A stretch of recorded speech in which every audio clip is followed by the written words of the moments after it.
गुरु ब्रह्मा गुरु विष्णु गुरुर्देवो महेश्वरः गुरु साक्षात् परब्रह्म तस्मै श्री गुरुवे नमः। मैट्रिक क्लास के तमाम छात्र छात्राओं जो बिहार बोर्ड से अध्ययनरत हैं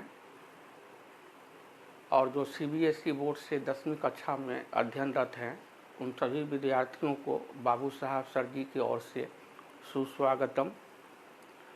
तो पिछले वीडियो में मैं आपको त्रिकोणमिति का परिचय दिया था।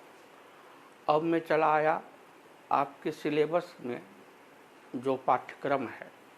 तो पहला पाठ है आपको त्रिकोणमितीय अनुपात। अनुपात मतलब रेशियो। तो अनुपात से तो आप 5वीं कक्षा में भी परिचित हैं। अनुपात का मतलब होता है बट्टा, अनुपात का मतलब होता है भागा। तो त्रिकोणमितीय अनुपात है तो त्रिकोणमिति में 6 ही अंग होता है, 3 कोण होता है और 3 भुजा होती है, 3 शीर्ष बिंदु होता है और प्रत्येक शीर्ष बिंदु पर कोण बनता है। तो कोण और भुजा के बीच में जो संबंध है उसी का अध्ययन त्रिकोणमितीय अनुपात में किया जाता है। तो किसी भी कोण का त्रिकोणमिति में 6 और केवल 6 अनुपात होगा, क्योंकि अनुपात जब भी लेंगे तो 2 ही भुजा का अनुपात होगा और 3 टोटल भुजा है तो 3 दूना 6 रेशियो होगा, त्रिकोणमितीय अनुपात होगा। तो त्रिकोणमितीय अनुपात बतलाने के पहले हम आपको ले चलेंगे कोण की ओर और न्यून कोण की तरफ ले चलेंगे और समकोण की तरफ ले चलेंगे, क्योंकि 10वीं कक्षा का जो त्रिकोणमिति है उसका पूरा संबंध 0 डिग्री से लेकर के 90 डिग्री के ही बीच में है और उससे आगे के डिग्री का अध्ययन आप 11वीं 12वीं कक्षा में कीजिएगा। तो वह त्रिभुज जिसका एक कोण समकोण हो, मतलब 90 डिग्री के बराबर हो, उसको हम कहेंगे समकोण त्रिभुज। तो समकोण त्रिभुज में तो एक समकोण हो जाएगा और 2 होगा न्यून कोण। न्यून कोण से आप परिचित हैं पिछली कक्षा में, 7वीं 8वीं कक्षा में। वह कोण जिसका मान 0 से अधिक और 90 से कम हो उसको हम न्यून कोण कहेंगे। तो अनुपात जो निकलेगा सो न्यून कोण के सापेक्ष निकलेगा और कैसे कैसे निकलेगा हम आपको बोर्ड पर बतला रहे हैं। आप हमारी बात को गौर से सुनिएगा और बोर्ड पर गौर से देखिएगा, एकदम आसानी से आप समझ जाइएगा।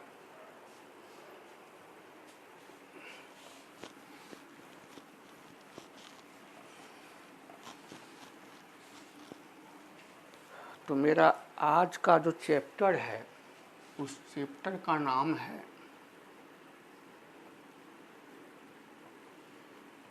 त्रिकोणमितीय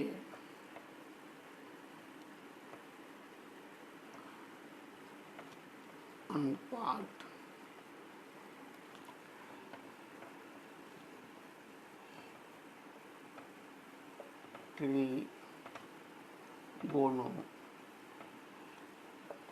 ट्रिगोनोमेट्रिकल रेशियो।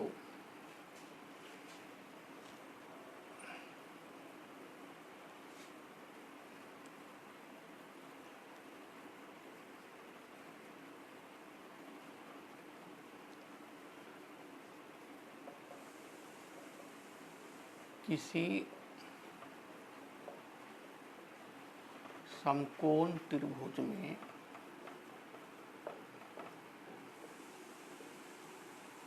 न्यून कोण के सापेक्ष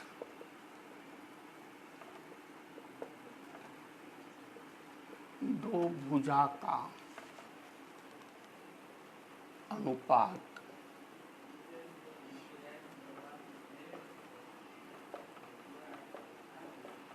त्रिकोणमितीय अनुपात।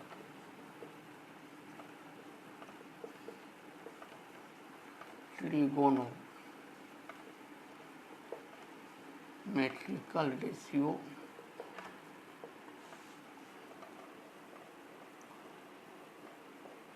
कहलाता है। जिसे संक्षेप में टी रेशियो भी कहते हैं। किसी भी न्यून कोण, अंग्रेजी में बोलेंगे एक्यूट एंगल का 6 यानी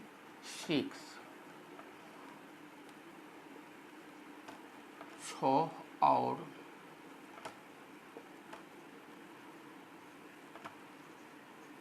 केवल 6 निष्पत्तियां मतलब अनुपात मतलब रेशियो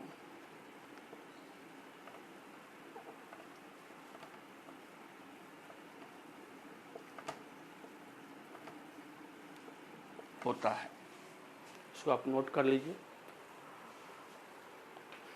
अब कैसे 6 निष्पत्ति होता है आपको हम बताते हैं। तो पहले तो आपको हम समकोण त्रिभुज से अवगत कराएंगे, न्यून कोण से अवगत कराएंगे, कोण से अवगत कराएंगे, और फिर आपको हम 6 निष्पत्तियां बताएंगे। साइन, कॉस, टेन, कोसेक, सेक, कोट, ये 6 निष्पत्तियां होती है। और सबका फुल नेम क्या है, शॉर्ट नेम क्या है, उससे भी आपको अवगत कराएंगे। तो आप पहले नोट कर लीजिए। तो त्रिकोणमितीय अनुपात कहेंगे किसको? किसी समकोण त्रिभुज में न्यून कोण के सापेक्ष 2 भुजा का अनुपात त्रिकोणमितीय अनुपात कहलाता है, त्रिगोनोमेट्रिकल रेशियो कहलाता है। इसको हम संक्षेप में टी रेशियो भी कहते हैं। और किसी भी न्यून कोण का 6 और केवल 6 ही अनुपात होगा, इसको हम निष्पत्तियां भी कहेंगे, रेशियो भी कहेंगे।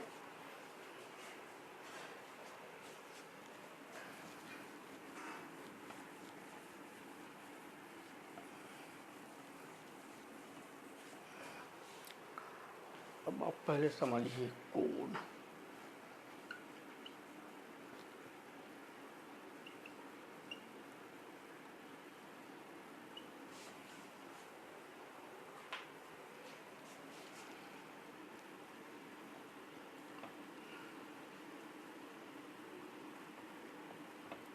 दो सरल रेखा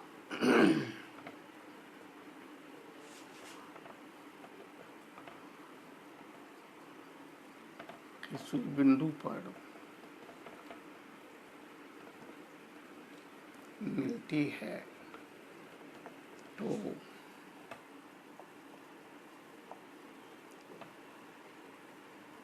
इसके झुकाव को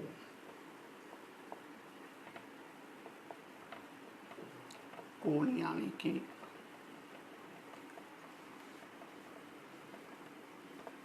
एंगल कहते हैं।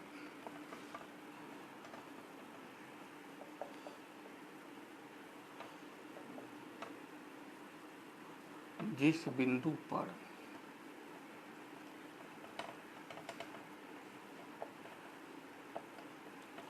दोनों किरण या दोनों सरल रेखा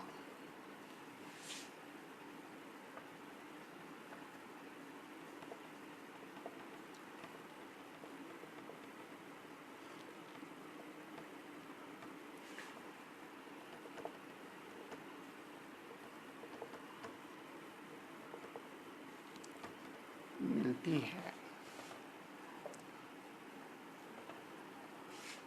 उसे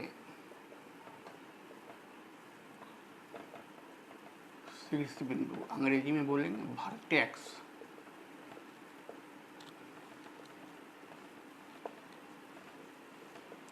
कहते हैं।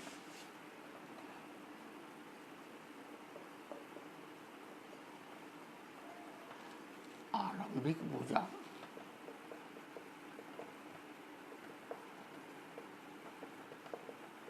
इनिशियल लाइन कहलाता है।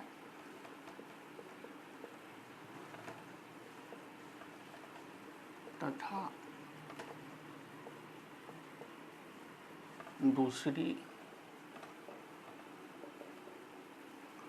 अंतिम भुजा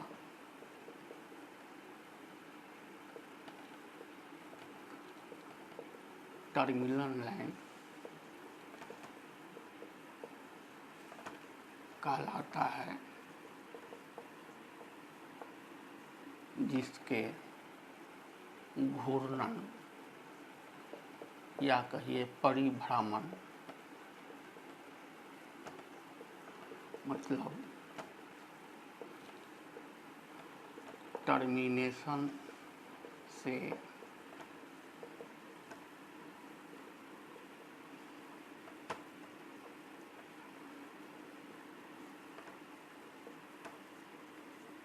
शीर्ष बिंदु पर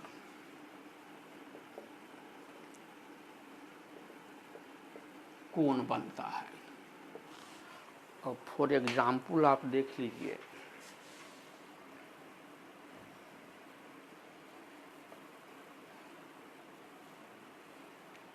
ए है, ये बी है, ये सी है और यही है झुकाव। तो शीर्ष बिंदु हो गया बी, तो कोण बनेगा बी। इसको इस सिंबल से ही बोलेंगे, या जिस बिंदु पर कोण बनेगा उस बिंदु को बीच में रखेंगे। ऐसे भी लिख सकते हैं या ऐसे भी लिख सकते हैं। और मान लीजिए यहाँ कोण बन रहा है 60 डिग्री का। ये है हमारा आरंभिक भुजा, और यही भुजा रोटेट कर रहा है घड़ी की सुई के विपरीत दिशा में। तो घड़ी के सुई के विपरीत दिशा में धनात्मक कोण बनेगा, और यदि ये घड़ी के सुई के दिशा के विपरीत चलेगा तो धनात्मक कोण बनेगा, और घड़ी की सुई की दिशा में अगर चलता तो ऋणात्मक कोण बनता। और ये हमारी जो है सो अंत भुजा है।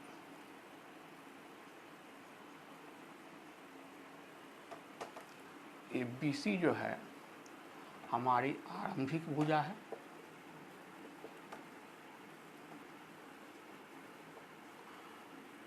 और AB जो है ये हमारा अंत भुजा है। तो आप लोग कौन समझ गए अच्छी तरह से, इसको आप नोट कर लीजिए। हमको लगता है कोण को समझने में आपको कोई दिक्कत नहीं होनी चाहिए, तो आप नोट कर लीजिए।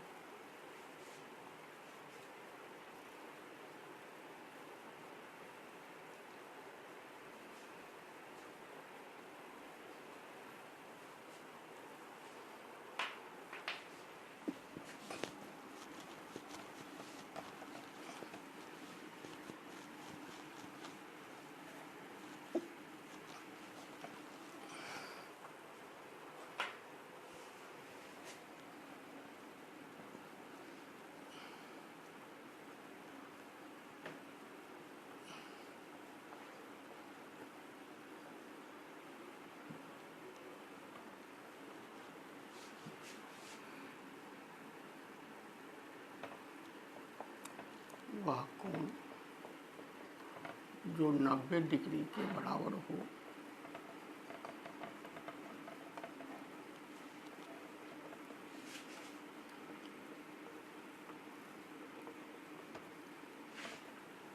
समकोण कहलाता है।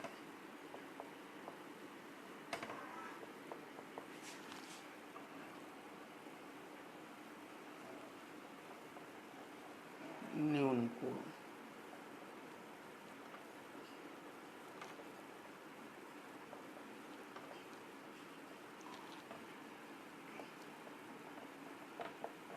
वह कोण जो 0 डिग्री से बड़ा परंतु 90 डिग्री से छोटा हो,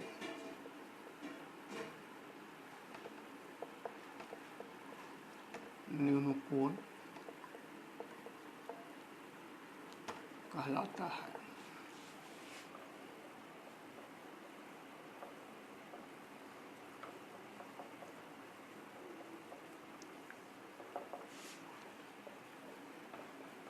वह त्रिभुज जिसका एक कोण समकोण मतलब 90 डिग्री के बराबर हो,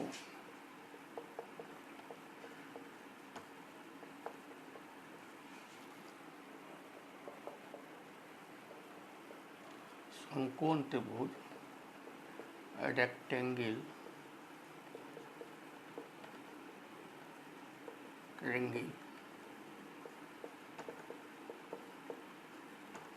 कहलाता है।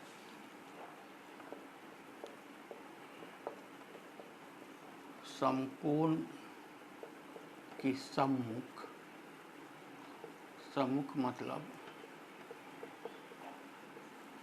ठीक सामने वाली भुजा कर्ण कहलाता है।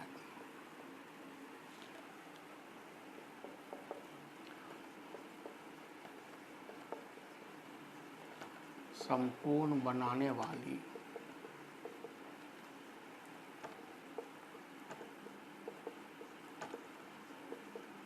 पहली भुजा लंब तथा दूसरी भुजा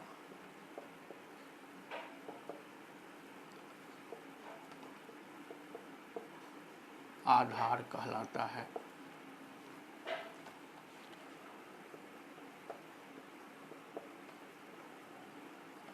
समकोण त्रिभुज में कर्ण सबसे बड़ी भुजा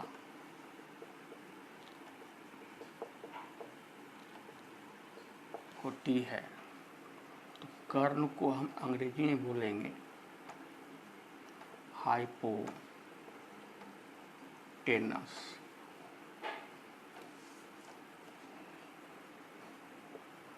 लंब को बोलेंगे परपेंडिकुलर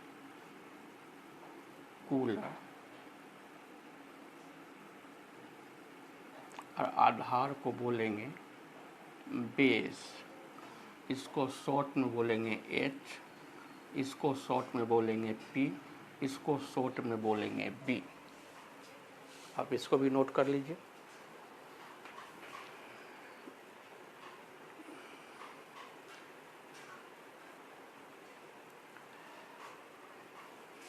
त्रिकोणमितीय अनुपात को समझने के लिए आपको न्यून कोण और समकोण को और समकोण त्रिभुज को स्पष्ट समझ लेना बहुत जरूरी है, क्योंकि दो भुजा का ही अनुपात बनेगा और 6 अनुपात बनेगा और उसी को हम त्रिकोणमितीय अनुपात कहेंगे, ट्रिगोनोमेट्रिकल रेशियो कहेंगे, त्रिकोणमितीय निष्पत्तियां कहेंगे।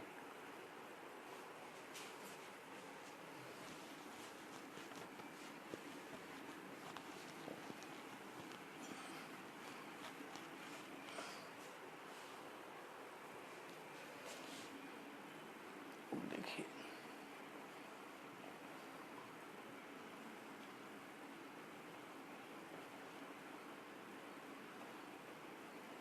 ये मेरा समकोण त्रिभुज है, बी बिंदु पर बन रहा है कोण समकोण।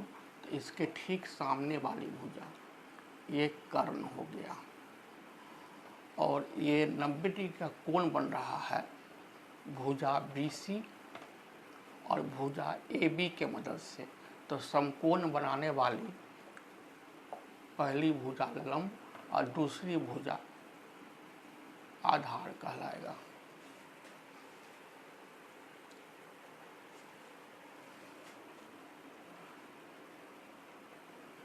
इसमें कर्ण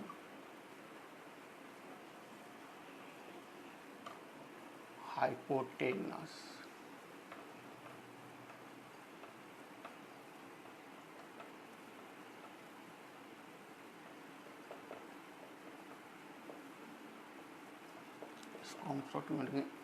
ये है हमारा AC।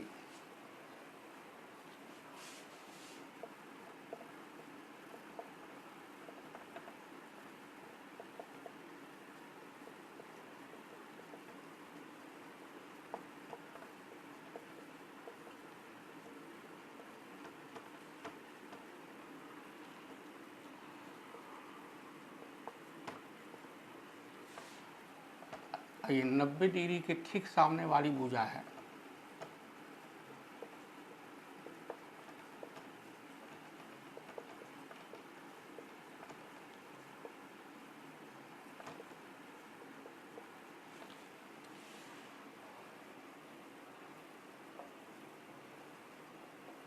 ये परपेंडिकुलर,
तो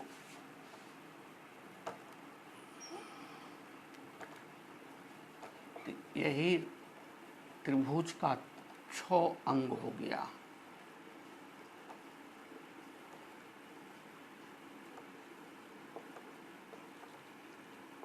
तीन कोण और 3 भुजा, और शीर्ष बिंदु पर ही कोण बनता है। कर्ण को अंग्रेजी में बोलेंगे हाइपोटेनस, और संक्षेप में इसका H लेंगे। लंब को बोलेंगे परपेंडिकुलर, और संक्षेप में इसका P लेंगे। और आधार को बोलेंगे बेस, और इसका संक्षेप में B लेंगे। 90 डिग्री मतलब समकोण के ठीक सामने वाली भुजा ये AC कर्ण हो गया, और ये 90 डिग्री का कोण बन रहा है भुजा AB और भुजा BC की मिल के। ये भुजा BC गया और ये भुजा AB आया, दोनों का जो मिलान बिंदु हुआ B, ये हुआ शीर्ष बिंदु B समकोण का। समकोण बन रहा है AB और भुजा BC से, तो एक को लंब एक को आधार कहेंगे।